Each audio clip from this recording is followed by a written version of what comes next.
السلام عليكم ورحمة الله وبركاته. ازيكم عاملين؟ يا رب تكونوا بخير. انبي بتعايد علينا ومستوى سيء جدا جدا جدا. انا عاوز افهم حاجة، هو احنا ليه بنتراجع لما بنسجل هدف ونستنى لما الخصم يجيب هدف في مرمانا؟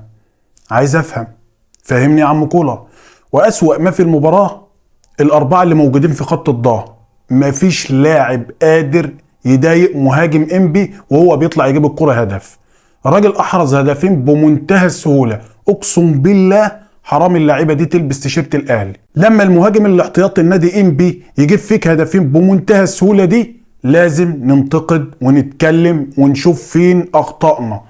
مع كامل احترامي للراجل ده طبعا، ويحسب له انه تألق واحرز هدفين في الاهلي، لكن فين الاهلي وفين الناس اللي بتاخد ملايين دي وبتتشرط في عقودها؟ النهارده غاب علي معلول والشحات، وغابت معاهم الانياب الهجوميه، اللي مجهد واللي مصاب، يعني لسه وقت على ما يرجعوا. احنا دايما كجمهور الاهلي بنقول ان الاهلي بمن حضر، لكن فين الكوره؟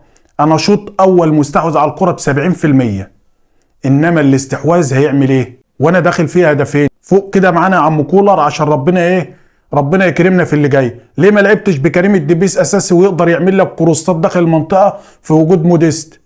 وليه ما بداتش برضا سليم هاف شمال وريحت موديست النهارده وخليت كهربا مهاجم؟ انت مش واخد بالك يا كولر ان الاهلي دخل فيه 6 اهداف في ماتشين بس في الدوري؟ مباراه البنك الاهلي والنهارده اهو.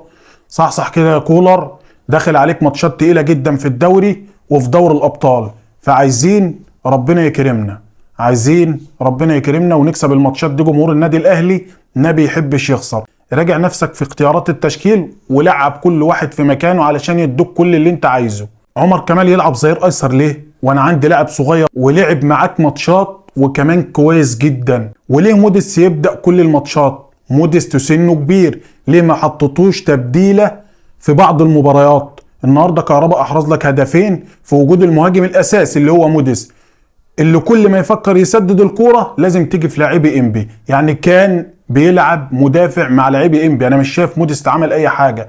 3 كور يجوا في رجل اللعيبه. ارحمنا الله يبارك لك، احنا جمهور ما بيحبش يخسر ولا يتعادل.